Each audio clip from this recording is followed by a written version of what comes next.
Okay, it's the week of love. We're here in the kitchen and we're talking chocolate because that's what you need to talk about all week long with Valentine's Day. Tom Woodford's back. Okay, last time you were here, we were exploding stuff. We were doing all kinds of vinegar stuff, but now you're talking a replacement for butter. Correct. Chocolate? Chocolate is a perfect replacement for butter. In fact, chemically speaking, they're both a fat suspended in a water. And so when you want to, for example, if you're making, we'll be making a sauce today to go on top of a roast pork. In addition to that, on the roast pork, we're going to put chocolate actually on the pork. No. What I've got, let me sneak behind you here. Okay. This is just a full pork tenderloin, which, by the way, is a great cut of meat. You can usually get it for about $3 a pound. All you got to do, there's just a little silver skin. You got to trim off the top, and then it has this perfect, smooth, soft texture.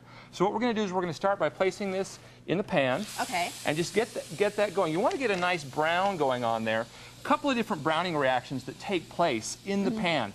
The first one that everyone talks about is caramelization.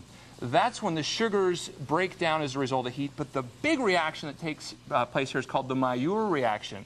That's a combination of starch, amino acids, and heat. And that is what really, in fact, about 99% of the browning reactions that take place in the kitchen are Maillard reaction, not caramelization. Could we call it chocolatization now that we're doing We could chocolate? absolutely call Let's it do that for this week. chocolatization. Okay. So while that's browning, do you want to make the sauce? Oh, I really want to make the sauce. I'm kind of excited about this. In the pan already, I've got about a quarter teaspoon of ginger that's been roasted. Just take the blueberries and pop it in. Which are full of antioxidants for you. Absolutely. They're like one of the greatest antioxidants out there. Fantastic. There's this, what we're taking advantage of here, in addition to the antioxidants, is there is about 0.5% of blueberries is made up of pectin. So we're going to take advantage of that natural pectin, like you're making jam and jelly at home. We're going to take advantage of that. Go ahead and put the lemon juice in and the sugar in. Okay. When you add the lemon juice to pectin, wow, look at that. When you add the lemon juice to pectin, what happens is pectin is this long stranded molecule with all these little spikes sticking out. Yeah. Okay. When you add the lemon juice, it causes the spikes magnetic charge to change, and so they fold over on themselves, and you end up with a thick sauce. Oh, so that's actually part of the thickening agent then in there. That Exactly. Okay. I never So we'll go, and then what we want to do, ordinarily, in a sauce like this, you would add just a little bit of butter to finish it, and let's add the salt as well. Okay. But what we're going to do, we're going to call an audible here, and instead of butter, just add a little pinch of that. We're going to take a big pinch in. I'm sorry. You said a pinch. It was already in there. I'm sorry. Okay. We're going to take a 1/2 ounce of semi-sweet chocolate, and just go ahead and let that melt and whisk. Well, if you're in the kitchen, Tom, you're going to want to eat it before it melts. Well, that's why you do a 1/2 ounce, because they come in 1 ounce chunks. There so you you go. just cut it in half. Oh, I see it's melting. It melts, and it melts into the sauce, and as you whisk it in, it forms an emulsion. The amino acids and proteins in the chocolate work with the pectin and to create an even thicker sauce. But the trick here is to do it over low heat. Okay. So I've got a surprise for you. You do? Is it peppermint? Because I told you I was allergic to chocolate and peppermint. Remember last time you were here, you asked me if we could make something explode. Yes! So what I've exploded... Are you really going to? Oh, I've been exploding this for a while. Okay. I'm excited. This is a chocolate souffle, which, by the way, the recipe is available on my website. Okay. That's a souffle, and yes, it did explode. It did explode. Okay. And the fun thing with the souffle, grab just a little teeny... When you're making a chocolate souffle... Right. If you really want to get fancy, stick a piece of chocolate right in the middle, and what's going to happen is that's going to melt, and you're going to get this fantastically... Like a molten lava type cake. A molten lava souffle. Absolutely delicious. So I've got this pork ready in the oven. Okay. As soon as I can figure out where I put my hot pad. Oh, here. I know where they are. I got one. Okay, you got some? I got one. Because I can always you. pull some out over here. Okay, you got some.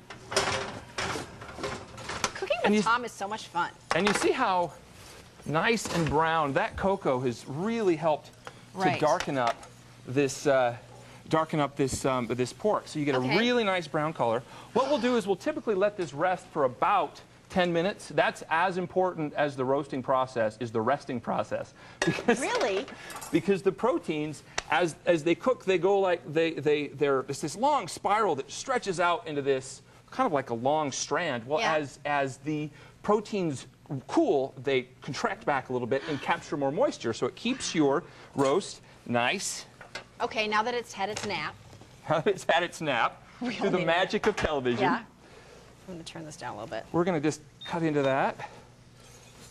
With pork, one thing you have to watch out with pork. That's beautiful. The USDA says you should cook pork to at least 137 degrees, which is like a medium rare.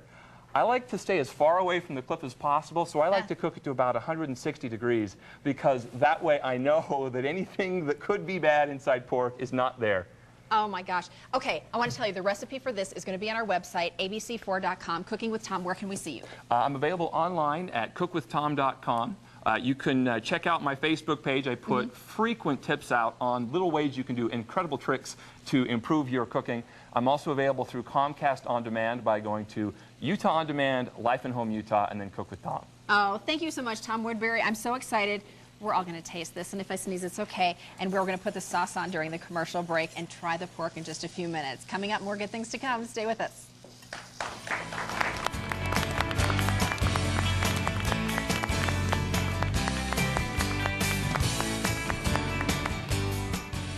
Major appliances in the Good Things Utah kitchen provided by Mountain Land Design.